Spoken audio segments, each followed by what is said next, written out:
Hi everybody, and welcome back to the Waxman Beginner Guitar Series. I am Elliot, and in this video we're going to be talking about the 5 major and minor open chord shapes.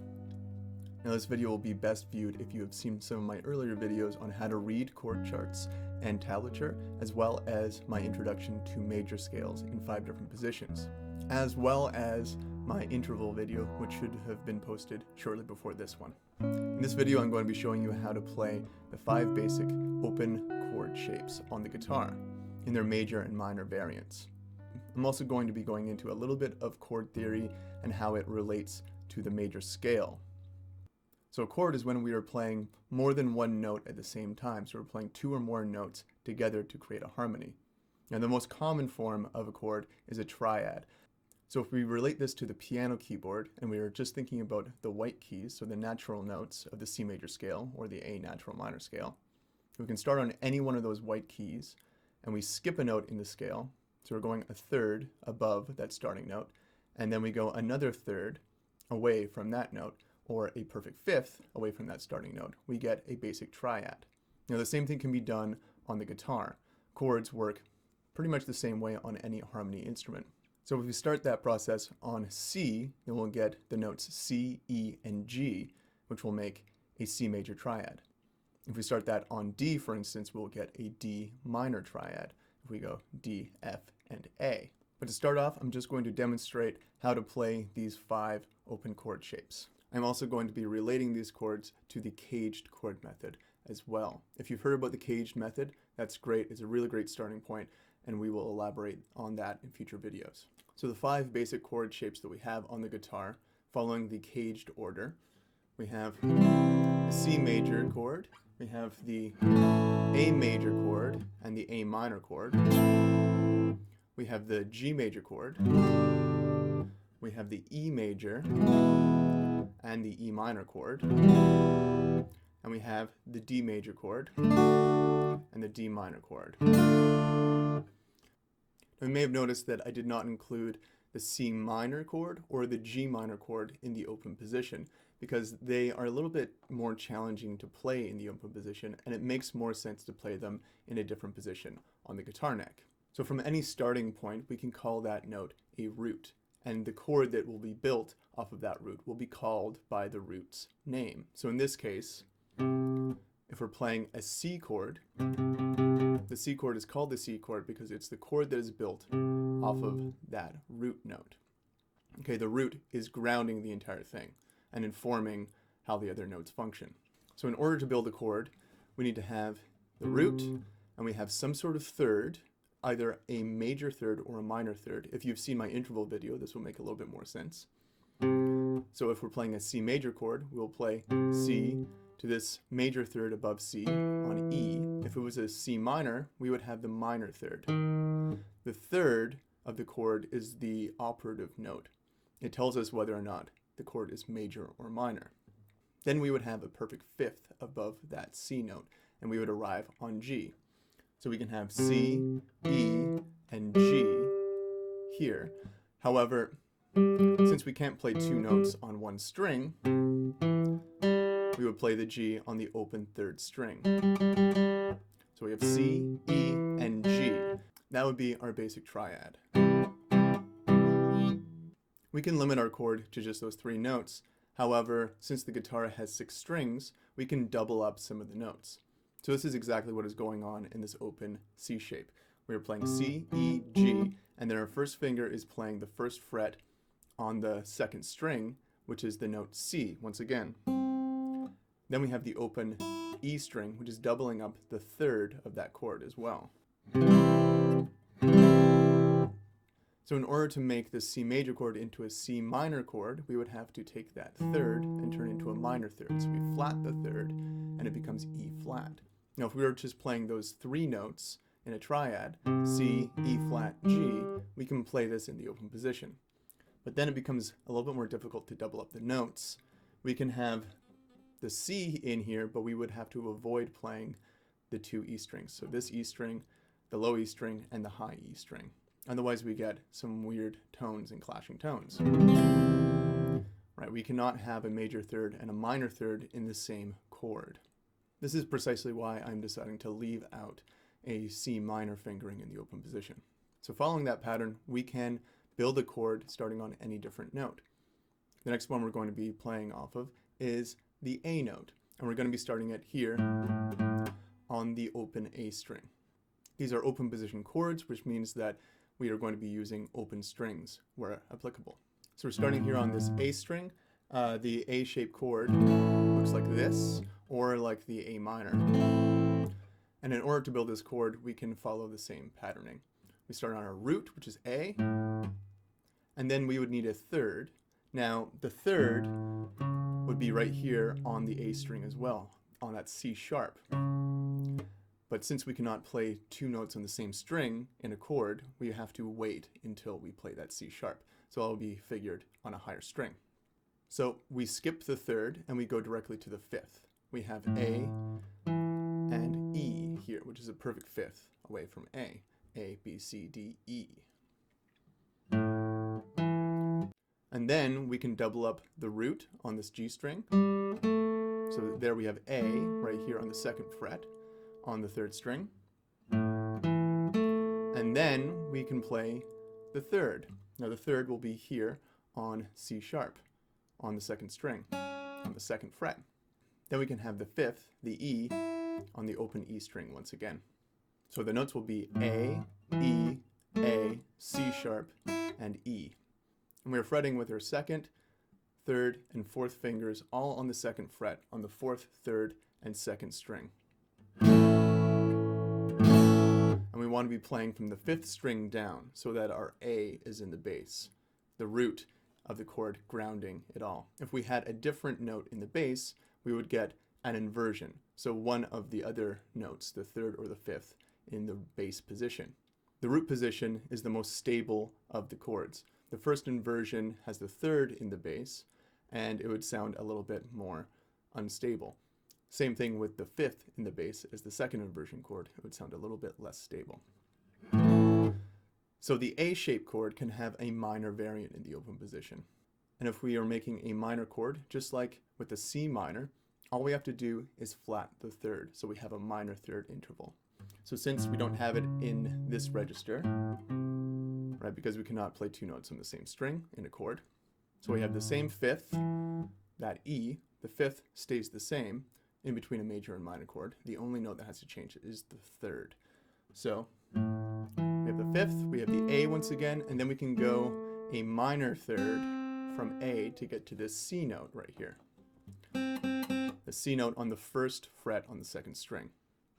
So all we are doing, we're taking our pinky finger away from that C sharp, and we are replacing it with our first finger on the first fret on the second string, and we get an A minor chord, and this is an A minor shape. A little bit more of a serious tone. So next in line we have the G-shaped chords. So we are going to be starting our G chord on this note, G, the third fret on the sixth string. Okay, it looks like this or like this. Okay, there are two different ways to play it in the open position, and there are several different fingerings to play it in the open position. So we're going to be playing this one, which I call the G form 1. Okay, so we start here on G, the third fret on the sixth string. Then we need a major third, and we get B right here on the fifth string on the second fret. Then we have D, which is the fifth, which is the open fourth string. Then we have a doubled G, which is our doubled root on the G string. And then we have D here on the third fret on the second string, which is the doubled fifth. And we can have G in the upper voice on the third fret on the first string. You might notice that since the first string and the sixth string are tuned to the same note, E, anything that we do on the sixth string can be played on the E string, and we're playing the exact same note. So this is the G major open position. If we wanted to make it into a G minor with this form, all we would have to do is flat the third.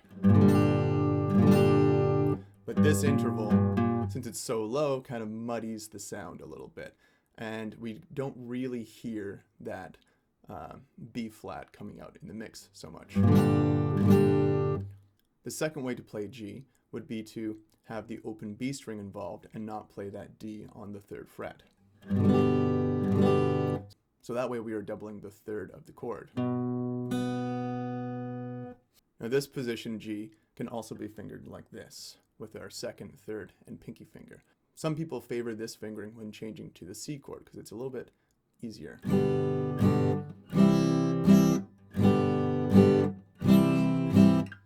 Personally, I prefer the voicing with D in the second highest voice because it gives it a little bit more of a brighter tone. It's a very subtle change, but I prefer the first one. Next, we are moving on to the E-shaped chords. So here we have an E major. Okay, you might notice that this looks very similar to the A minor, right? We're just playing it on the next set of strings lower, okay? But this will be an E major chord. The reason why this is an E major chord and not an E minor chord with that shape is because of the B string. Now the B string is tuned to a different interval above G than the rest of the strings are. Most of the strings are tuned a perfect fourth away. The B string is tuned a major third away from. And so playing that shape, not including the B string, then we get a different interval. And so this time our root is on the 6th string. So we're going to be playing that note open. And just like with the A-shaped chord, our first third would be here on G sharp. Okay? But since we can't play two notes on the same string, then we have to wait for that major third to come back on a higher string. So we have E, then we play the 5th, which is here B, on the 2nd fret of the 5th string. We're going to be using our 2nd finger to play it. And then we double the root here on E on the 2nd fret on the 4th string. And then when we get to the 3rd string, that's where we can play our 3rd. And we put our first finger down here on the G sharp note on the 1st fret on the 3rd string. And the remaining strings, B and E, can be played open because those notes are already present in the chord. So we have E as the root, B as the 5th, E as the root, G sharp as the major third, then we have B as the 5th, and E on the highest string as the root once again. Now all we have to do to turn this chord into a minor chord, so E minor, is we remove our first finger to include G natural, right? That will be the minor third interval. Now I'd still use this fingering to play E minor with our 2nd and 3rd finger, so that our first finger is at the ready anytime that we want to play this chord. Many people will use the fingering like this, but I think why learn two different fingerings to play a similar chord? The same thing would go with the A-shaped chord. A lot of people play A like this and A minor like this, but why not use your pinky finger if it's right there? You can play A major, and A minor can be played with the first finger. So that is how to play the E major chord and the E minor chord. Now the last shape that we have in the open position is the D-shaped chords. Now we're going to be starting this chord on the open D string, or the open 4th string. This note is D. So just like the A shape and the E shape chords, the 3rd will be here on the same string as the D string. And so we're not going to be including the 3rd in this register. We're going to be including it in the higher register. And in this case, it'll be figured on the 1st string. So we go right from D, a 5th away, to A, right? A perfect 5th away from D is A. And then we have D, once again here. Okay? D is on the 3rd fret on the 2nd string.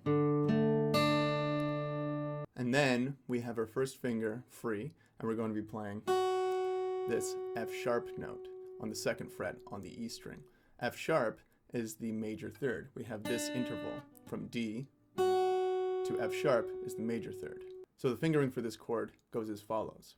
We have our first finger on A, we have our 3rd finger on D on the 3rd fret on the 2nd string, and our 2nd finger, right here, our middle finger, will play the 2nd fret on the E string on that F sharp note. And we only play the last 4 strings so that the D is in the bass position. Okay, now we want to be extra careful with this chord. When people are learning this chord, we often have our third finger laying down a little bit, which often mutes that F sharp note. We want to make sure that all of our fingers are coming straight on, and so that the strings right below them can ring through. If this is challenging for you right now, just keep at it and it will become more natural. There are a few things that we can do to help out with that string muting. Now, we want our thumb to not be hooked on the neck. We want it to be behind the neck in this sort of position. And that frees up our hand to move a little bit closer to the neck. If we're way down here, then our fingers are going to be pulled down towards the other strings. However, if we curve our fingers as much as possible, then that can free up the string below, right? And if at all we're still getting that muting sound, we can experiment with, if we're pulling our fingers this way, we can straighten them more head on with aligned with the frets. Sometimes it just takes a slight little micro movement, just like less than a millimeter, and we can free up that string. Pay close attention to my third finger here.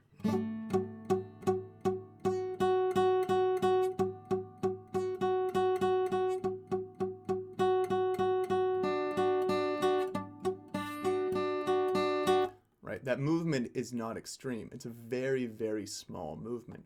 So all we have to do is experiment with the positioning of our fingers to get a clear tone. For D minor shape, we have to adjust the third. So that major third will become a minor third. Okay? So we can play that minor third interval with our first finger here on the F note, the first fret on the E string. And so now we have to trade. Our first finger will go to the F note here, and our second finger will play A on the second fret on the third string. And we get that more serious tone from the minor. So that is how to play the 5 basic chord shapes in the open position. We have C major,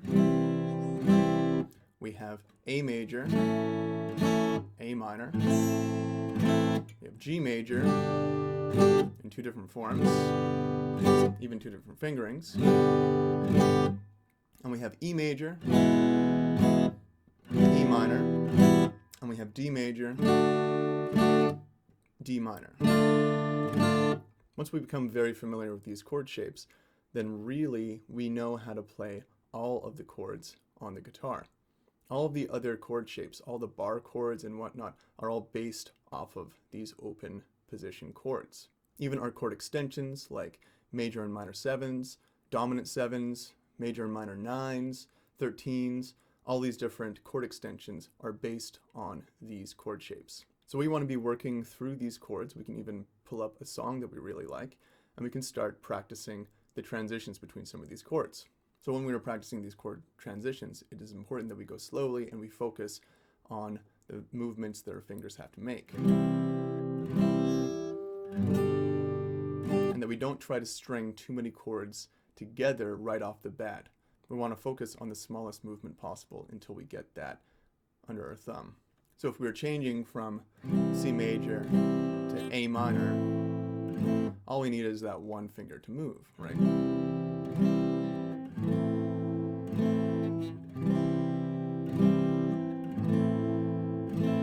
But we'd still want to isolate that chord change and repeat it until we can play it smoothly.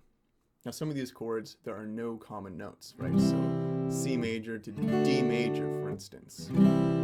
It's a challenging chord change. So we find our way into C, and then we find our way into D. And we find our way into C, and we find our way into D. And we'll continue to do that until that gap between the chords gets smaller and smaller.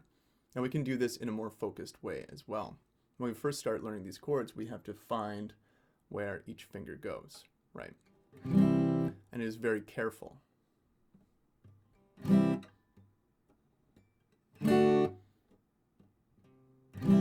Right, and that is the first step that most people go through, okay? However, in order to close that gap between those chords, we have to begin to think about these chords as block shapes that our fingers will fall into without really having to think about it a lot. But at first, we really do have to think about it, and that is okay. So you are in complete control of your hand, right? It might not seem that way right now, but your hand is doing exactly what you are telling it to do. And so we have to exercise our control over that hand, and we have to teach it to do what we want it to do. So when we are changing some of these chords, what I like to have my students do is you find your way into the chord, but put your fingers in the position first and then put them all down at the same time. And it might take a few tries, and that's okay. You can do this even without playing. And then we change to the D chord. Now when we change to the D chord, we have to think about what the fingers need to do. They need to make this shape and come down. And we can do this without even playing the notes, right? We can do it silently, even at nighttime. We can go very slowly. Put your fingers in the position they need to be and put them down all at the same time. Now we can do this 2 fingers at a time as well to make it a little bit easier on us, but eventually we want to be doing all the fingers at the same time. Now this can go for that change to G as well, because we have to move 4 fingers, okay? So we have to think about where our fingers have to go. These 2 fingers, the second and first finger, have to go into this position. And then the third and fourth finger fall on the 3rd fret on the 2nd and 1st string. And the more we pay attention and we focus on those movements, the better we are going to be in the long run. We'll get better at these chords just by playing them anyway, the more that we are using them.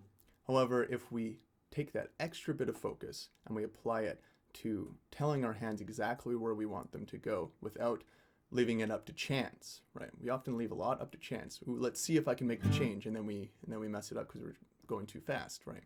We can go slowly and pay attention. It's not that glamorous right off the bat, but the more attention we pay to those chord changes at this early stage, and we apply our focus completely on what we have to do, then we're going to be able to play these chords, changing between any of them, no problem at all. Now, all of these chords that we have gone over in the open position, the C, the A, the G, the E, and the D, can be applied to closed position chords as well, meaning not using open strings. That requires using a bar, right? So the most common bar shapes are the A-shape chords and the E-shape chords. So in order to do that, all we would have to do is make an E chord using the 3rd, 4th, and 2nd fingers instead of the 2nd, 3rd, and 1st, right? And we can shift this 1 fret higher, for instance, add a bar. Now the bar is the tricky part. It takes a lot of practice and a lot of hand strength. We need to build it up over time. And we can have that bar, and that finger has to be laying down across all of the strings, covering all of the open strings evenly. And we get an F chord. This is how we play an F chord. There is no open shape F chord. It is just based on the E shape. Now we can also play the F chord using a half bar. So we are excluding the 6th and 5th strings, and that F will be on the 4th string with our 3rd finger. But we still have to have a little bar here with our 1st finger covering the 1st and 2nd strings on the 1st fret. So this E-shaped bar chord is F. We can raise this by 1 fret and we get F sharp major. We can raise it and we get G major. So this is a different way to play G major. If we take away our middle finger, we are playing an G minor chord. This is what I meant by there is a better way to play G minor. And now that minor 3rd is in a higher register and it comes through in the mix a little bit better. Okay, the same thing can work with our A-shaped chords. Here we have an A major. If we raise it by 2 frets and we add a bar, we have a B major chord. There's no open string B major chord. The only one that we really have is a B7. Right, but what if you just wanted to have a B major? We have to play the A shape B major with the root on the 5th string. right here. Right, we can raise this by 1 fret, and we get a C major chord. This is an A-shape C major chord. Now the same thing can be done with the D-shaped chords, the G-shaped chords, and the C-shaped chords. Now the G-shaped chords are less common to be played as bar chords. For instance, this C major G-shaped chord. It's kind of tricky to play, but it is good to know how to do. But the main two are the E-shaped chords and the A-shaped chords. The D-shape and the C-shape are also quite common. But we don't have to worry about learning these different bar chord shapes right now. All we have to focus on is learning these open shapes. If you would like, you can start practicing the F major shape and the B major shape. Those are based off of the E shape, so the F major and the E shape with that bar on the first fret, or the B major A shape with the bar on the second fret making an A major chord. Now you can make a B minor chord by shifting that third to be a minor third as well, just like it would be for the A minor shape. However, there will be a lot more on this in a future video about the caged method and how to play bar chords using these 5 main shapes. So really quick, I'm just going to explain how some of these open chord shapes fit into the major and minor scales. Not all of these open chord shapes can fit into any one key, okay, because we have major and minor variants, like A major and A minor. They're not going to both be present in one single key. So I'm just going to go over what chords can go into which keys. Applying it to the major scale, let's say the C major scale, we are only going to be using the notes within that scale to build these chords. And so if we build a chord starting on each of the different scale degrees, we get a certain chord. So the chord that is built up off of the root of the C major scale will be a C major chord. If we build a chord off of the C note, using that formula of root, third, and fifth, we will get a C major chord. If we start that off of the second scale degree, we will get a D minor chord. Because F sharp is not present in the key of C major. So D major does not belong in the key of C. So we have D minor. Next, if we play off of the third scale degree, off of E, we will get an E minor chord. So E major will not be present in the key of C as well, unless we were borrowing from other keys.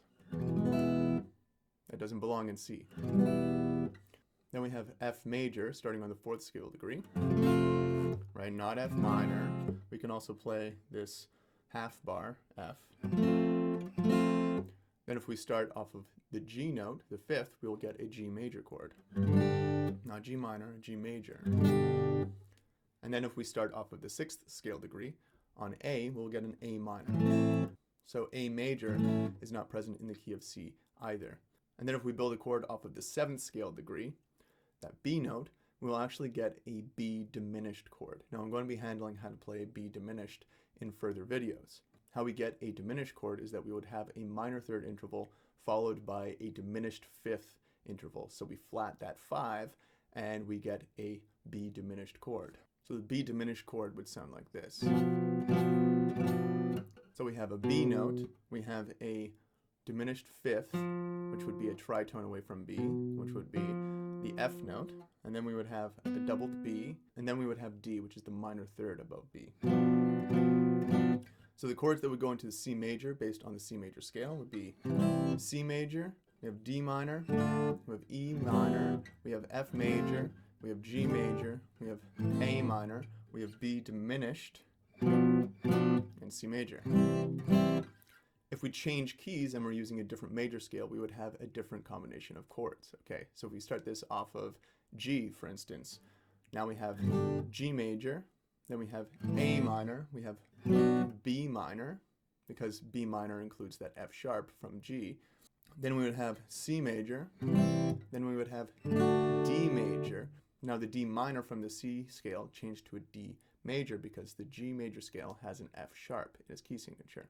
So now we can play that F sharp and get the D major sound. From there we would have an E minor and we'd have an F sharp diminished. As we move through the keys in the circle of fifths, we will be able to use more and more of these different chord shapes in the open position. For instance, the chord A major first appears in the key of D, and E major first appears in the key of A. Now this is purely speaking from a diatonic standpoint, meaning within the notes of the major scale.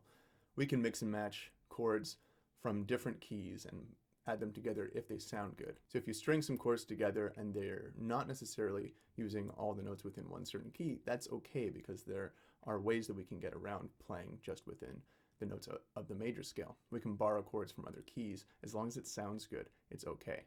So experiment with these different chords and how they sound together and see what you come up with. There will be a lot more videos on this in the future and how to write chord progressions. The main takeaway from this video is how to play these 5 open chord shapes in their major and minor variants, and how to go about practicing these different chord shapes by slowly going through each chord change. So C to D, C to D, C to D, C to G, C to G, C to G, before we are able to play a full song or a full progression.